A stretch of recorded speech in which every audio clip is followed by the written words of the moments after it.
Marcos 12. Entonces comenzó Jesús a hablarles en parábolas.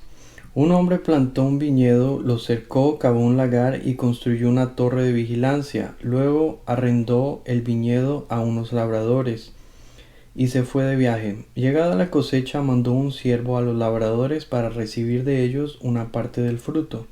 Pero ellos lo agarraron, lo golpearon y lo despidieron con las manos vacías.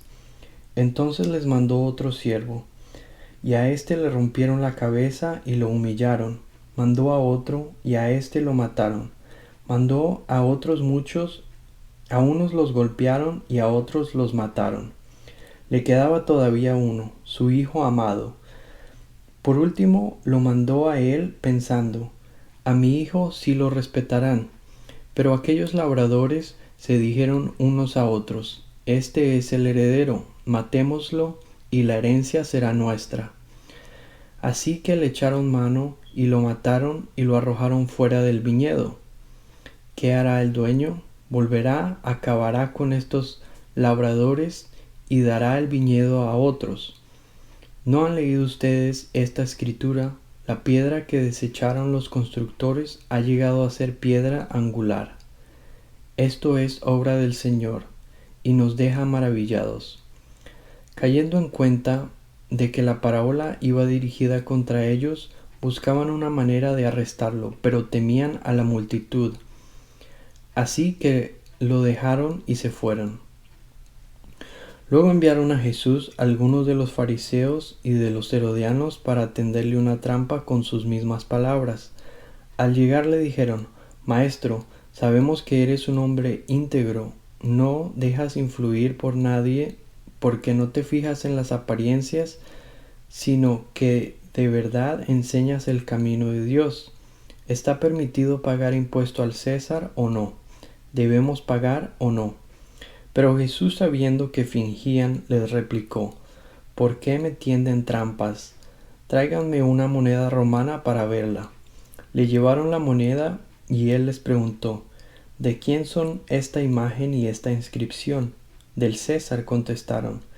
Denle pues al César lo que es del César, y a Dios lo que es de Dios. Y se quedaron admirados de él. Entonces los saduceos, que dicen que no hay resurrección, fueron a verlo y le plantearon un problema. Maestro, Moisés nos enseñó en sus escritos que si un hombre muere y deja a la viuda sin hijos, el hermano de este hombre tiene que casarse con la viuda para que su hermano tenga descendencia. Ahora bien, había 7 hermanos, el primero se casó y murió sin dejar descendencia. El segundo se casó con la viuda, pero también murió sin dejar descendencia. Lo mismo le pasó al tercero. En fin, ninguno de los 7 dejó descendencia. Por último murió la mujer. Cuando resuciten, ¿de cuál será esposa esta mujer, ya que los 7 estuvieron casados con ella? ¿Acaso no andan ustedes equivocados? Les replicó Jesús. Es que desconocen las Escrituras y el poder de Dios. Cuando resuciten los muertos, no se casarán ni serán dados en casamiento, sino que serán como los ángeles que están en el cielo. Pero en cuanto a los muertos resucitarán, ¿no han leído en el libro de Moisés, en el pasaje sobre la zarza, cómo Dios le dijo, yo soy el Dios de Abraham, de Isaac y de Jacob? Él no es Dios de muertos, sino de vivos. Ustedes andan muy equivocados. Uno de los maestros de la ley se acercó y los oyó discutiendo. Al ver lo bien que Jesús les hablaba, contestando, le preguntó, de todos los mandamientos, ¿cuál es el más importante?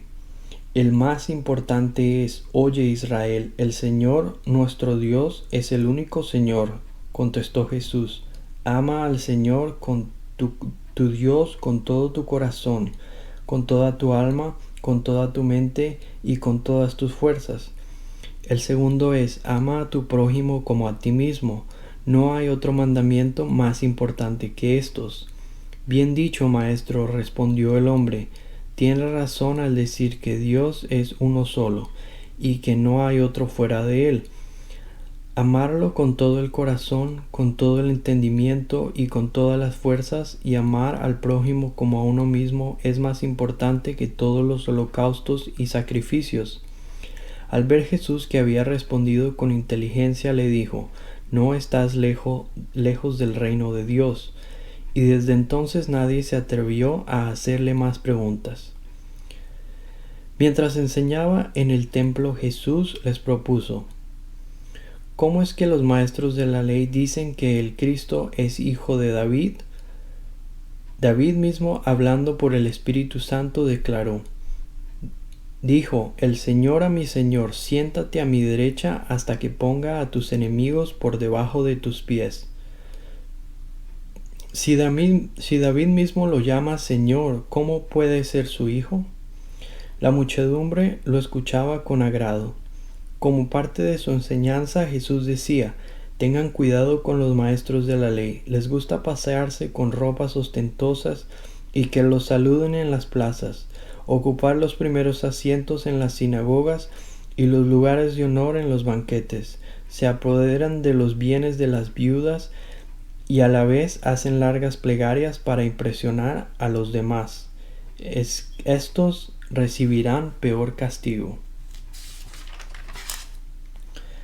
Jesús se sentó frente al lugar donde se depositaban las ofrendas y estuvo observando cómo la gente echaba sus monedas en las alcancías del templo. Muchos ricos echaban grandes cantidades, pero una viuda pobre llegó y echó 2 moneditas de muy poco valor. Jesús llamó a sus discípulos y les dijo: les aseguro que esta viuda pobre ha echado en el tesoro más que todos los demás. Estos dieron de lo que les sobraba, pero ella de su pobreza echó todo lo que tenía de su sustento.